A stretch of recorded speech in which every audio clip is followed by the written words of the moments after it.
Imagine spending your entire life beneath the weight of oppression, waking each morning to the same endless labor, watching generations before you live and die without ever tasting freedom. Imagine hearing stories passed down by your ancestors about a God who made promises long ago, while your present reality feels filled only with suffering and silence. Then imagine that, far away in a lonely desert, a shepherd notices something unusual. A bush is burning beneath the hot desert sun, yet it is not consumed by the flames. And from that fire, God speaks. What follows is one of the most extraordinary journeys in human history. A story of slavery and freedom, fear and faith, deserts and miracles, and a man named Moses who would lead an entire nation toward a future only God could see. The story begins in Egypt. The fertile waters of the Nile flowed steadily through the land, bringing life to fields, cities, and temples. Massive stone monuments rose toward the sky, and Pharaoh ruled with unquestioned authority. Egypt was powerful, prosperous, and feared throughout the ancient world. Yet beneath that prosperity lived another people, the Israelites. Generations earlier, they had arrived in Egypt during a time of famine. What began as refuge eventually became bondage. As their numbers increased, Pharaoh grew fearful. He saw not neighbors but a threat, and so the Israelites became slaves. Day after day, they labored beneath the scorching sun. They carried heavy stones. They built cities for a kingdom that was not their own. Their cries rose into the heavens as years turned into decades and decades into centuries. Yet even in their suffering, God had not forgotten them. Sometimes God's silence is not his absence. Sometimes he is preparing a deliverance that has not yet arrived. During those dark years, Pharaoh issued a terrible command. Every Hebrew baby boy was to be put to death. Fear spread through the Israelite families, but one mother refused to surrender her child. When her baby was born, she hid him for as long as she could. Then, when hiding him became impossible, she carefully placed him in a basket coated with pitch and set it among the reeds of the Nile River. The morning air was still. The water moved gently, and there, floating among the reeds, was a child whose life would change history. His name was Moses. Nearby, Pharaoh's daughter came to the river to bathe. Hearing the cries of the infant, she discovered the basket and looked upon the child with compassion. She chose to adopt him, and so Moses, born a Hebrew slave, was raised within the palace of Egypt. The years passed. Moses walked through halls adorned with gold and polished stone. He received an education reserved for royalty. He witnessed the wealth and power of Pharaoh's kingdom. Yet deep within his heart, he knew he was not truly Egyptian. His people were the slaves laboring beyond the palace walls. And one day, everything changed.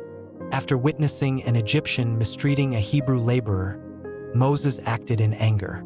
The consequences forced him to flee Egypt. Suddenly, the prince became an exile. The palace disappeared behind him. The desert stretched endlessly before him. For 40 years, Moses lived in the wilderness. He became a shepherd. He learned the rhythms of the desert. He watched countless sunsets paint the mountains with shades of gold and crimson. He listened to the wind sweep across lonely valleys. The wilderness often becomes God's classroom. It strips away pride, teaches patience. It prepares hearts for purposes they cannot yet understand. One ordinary day, while tending sheep near Mount Horeb, Moses saw something remarkable. A bush burned with fire, yet the flames consumed nothing. Drawn by curiosity, he approached. Then he heard a voice, the voice of God. The desert seemed to stand still. The wind grew silent, and from the fire, God called Moses by name. The Lord revealed his plan. He had heard the cries of his people. He had seen their suffering. The time for deliverance had come. Moses was to return to Egypt, the very place he had fled, the very ruler he feared, the very people he had left behind. Like many who receive a difficult calling, Moses doubted himself. He questioned his abilities. He wondered whether he was truly capable. Yet God did not choose Moses because he was perfect. God chose him because he would be with him, and sometimes that is enough. With renewed faith, Moses returned to Egypt. The cities appeared much as he remembered them. The temples still stood proudly beneath the sun. The Nile continued its steady flow, but the suffering of the Israelites remained. Moses approached Pharaoh with a simple message: "Let God's people go." Pharaoh refused. His heart remained hard. Again and again, Moses delivered God's command. Again and again, Pharaoh resisted. Then came the plagues. The Nile turned to blood. Frogs covered the land. Gnats and flies filled the air. Livestock perished. Darkness covered Egypt. One plague followed another, each demonstrating that the God of Israel was greater than Egypt's power, greater than its gods, greater than its king. Still, Pharaoh would not yield, until the final plague arrived. On that solemn night, the Israelites followed God's instructions carefully. Lambs were sacrificed, and blood was placed upon their doorposts. Families gathered inside their homes. Lamps flickered softly. Parents held their children close. Outside, a profound silence settled across the land. The event would become known as Passover, a reminder for generations that God protects and delivers those who trust Him. When morning came, Egypt was changed forever. At last, Pharaoh relented. The Israelites were free to leave. After centuries of slavery, freedom had finally arrived. Imagine the emotion of that moment. The elderly who never thought they would see liberty. Parents carrying children toward an unknown future. Families walking beneath open skies no longer as slaves, but as free people. The Exodus had begun. A great multitude journeyed out of Egypt. Their path led into the wilderness. Ahead lay uncertainty. Behind lay bondage. Yet God guided them. By day, a pillar of cloud moved before them. By night, a pillar of fire illuminated the darkness. Even when they could not see the destination, they could see God's presence. Then came a moment that seemed impossible.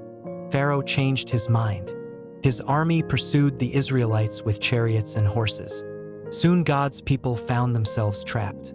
The Red Sea stretched before them. Pharaoh's army approached behind them. Fear spread quickly through the camp. The sound of chariot wheels echoed across the landscape. Dust rose in the distance. The situation appeared hopeless. Yet some of God's greatest miracles occur when every human solution has disappeared. Moses stood before the sea. The wind began to rise. All through the night, it blew across the waters. Then something extraordinary happened. The sea parted. Walls of water stood on either side. A pathway emerged through the depths. The Israelites walked forward.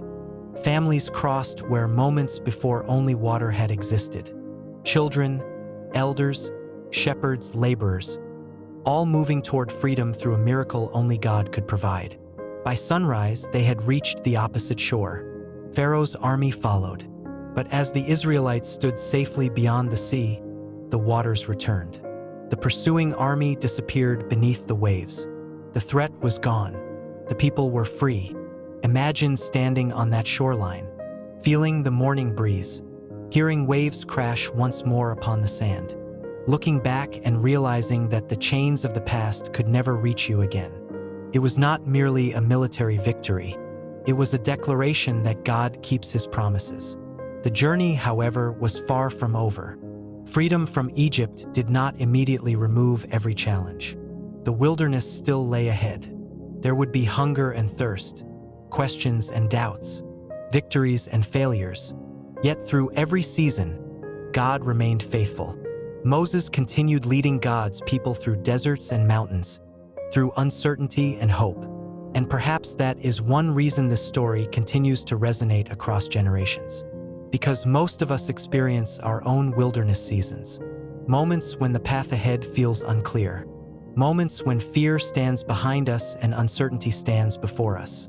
Moments when we wonder whether freedom, healing, or peace will ever arrive. Yet the story of Moses reminds us that God often leads His people one step at a time.